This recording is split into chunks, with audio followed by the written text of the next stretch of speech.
कहते हैं। क्यों कलंक लग गया और क्यों निष्कलंक रह जाएगा, कलंक उसको नहीं लगेगा, ये तो आपको फिर सुनाया जाएगा। इसलिए नर नारी गंगा तट है। सुना था हमने भी काशी विद्वानों की नगरी है।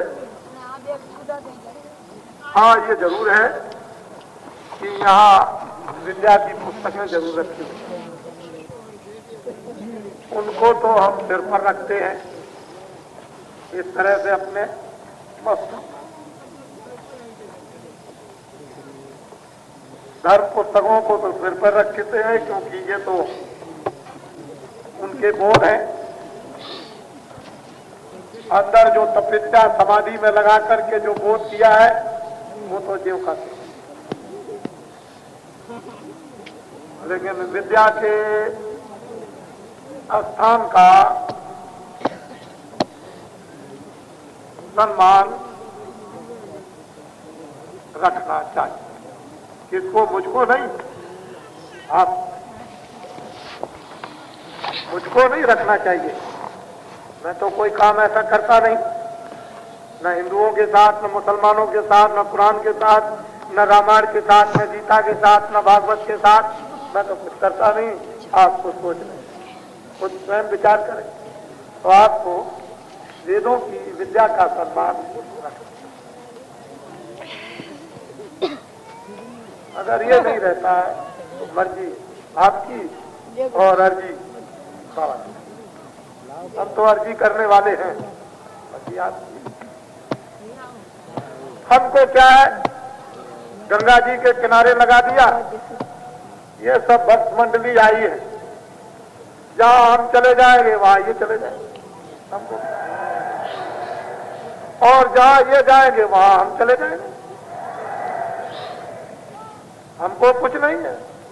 हमने तो जिस आस्था के लिए, जिस धर्म को जगाने के लिए, क्योंकि धर्म जगेगा सब जुगाएंगे, उसके लिए गंगा जी के किनारे काशी बम भोले के स्वप्न पर आए।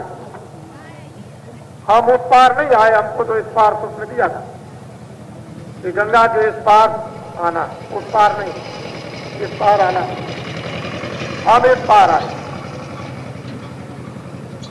उनके स्वप्न पर आए और उन्होंने ये कहा कि सतयुग की स्वागत तैयारियों में हम भी रहेंगे। जब उन्होंने ये कहा कि सतयुग की स्वागत तैयारियों में हम भी रहेंगे, तो सतयुग में शिव जी को जगाया था और त्रेता में राम ने जगाया था और द्वापर में कृष्ण भगवान ने जगाया था और परिवर्तन। हम तो आदमी हैं कलयुगी, हम तो कोई सतयुगी और त्रेता युगी और द्वापर युगी नहीं, हम तो कलयुगी हैं। उन्होंने तो गीता में कह दिया है बिल्कुल साफ कि देवों को पूजने वाले, भूतों को पूजने वाले, प्रेताओं को पूजने वाले, इनको पूजने वाले, उनको पूजने वाले, सूरज को पूजने वाले, आकाश को पूजने वाले, जमीन को पूजने वाले और ये मानने वाले, वो मानने वाले, इन सबको पूजने वाले मुझे कभी नहीं पाते। जो मुझको पूजता है वही मुझे पाता। ये तो गीता में आप पढ़े तो आप, उन्होंने तो साथ कह दिया है बिल्कुल स्पष्ट। मैंने तो कुछ नहीं कहा, मैंने तो कहा कि आप उसको पूज लीजिए। मैं तो एक आदमी कलयुगी को अच्छी तरह से समझ लीजिए। अब यह है कि शिव जी महाराज काशी बम भोले जी, ये तो जगह ही भारत में धर्म की और आध्यात्मिकता की खदान है और भाव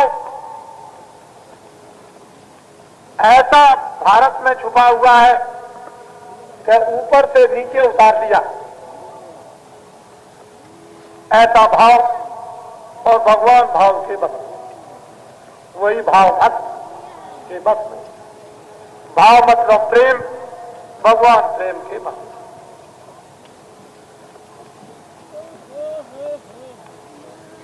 प्रेम से प्रकट हो न जाना, उसे तो ये चीज है। और तो ये आप देखते हैं इस गंगा तट पर आप सभी लोगों को मोहब्बत और प्यार, एकता, समता, समदृष्टि, सद्गुण किया बेटा परम विकास, जित देखूं तित एक ही साहब का दीदार। इधर देखो उधर कब, जब सदगुरु एक दृष्टि कर दे, न कोई हिंदू, न कोई मुसलमान, न कोई छोटा, न कोई बड़ा, न कोई ये, न कोई वो, समदृष्टि कर दे, समदृष्टि और भरम विकास मैट दे तो जिधर देखो उधर साहब है। मालिक का दर्शन दाएं बाएं ऊपर नीचे जिधर देखो उधर पर्वत। लेकिन ऐसी दृष्टि जब हो जाए, कौन यार किससे पूछता है कि तुम कौन हो?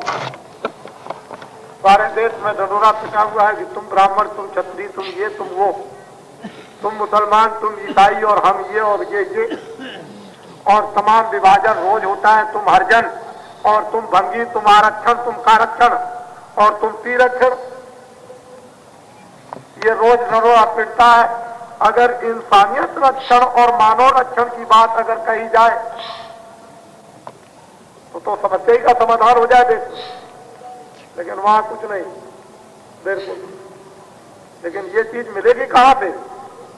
ये कोई यहाँ खेती लगी है कि वहां तिजोरी वहां दफ्तरों में रखी हुई है? ये तो दौलत और संपत्ति अगाध उन फकीरों और मुर्शिदों और महात्माओं के पास रखी रिजर्व, जब वहां जाएंगे तभी पाएंगे। ऐसे नहीं। यहाँ कौन पूछता किसी से तुम कौन हो? किसने पूछा? मुसलमान भाई और ईसाई भाई भी चले जाएं और ये कहें कि हमको भूख लगी है, 2 टुकड़े हमको रोटी के दे दो तो बैठ के खा लीजिए। कौन पूछता है कि तुम मुसलमान हो? कौन पूछता है कि तुम हरिजन हो, ब्राह्मण हो, तुम क्षत्रिय हो? ये अनुभव करने की जरूरत और आवश्यकता थी। मैंने न कोई जातियां बनाई, न मैं किसी जाति को बिगाड़ता। मैं तो सीधी बात ये करता हूं कि हर का वजह तो हर का हो, जात पात पूछे नहीं कोई। और राम में सेवरी के कौन थी जिसको कोई नहीं छूता था, सबसे घृत और छुआछूत वाली भगवान राम ने उसके देर खाई। और उधर देखिए कि विदुर का साग खाया। और क्या क्या तमाशे क्या नहीं हुए दुनिया में। आपने किसी ने यही काफी है।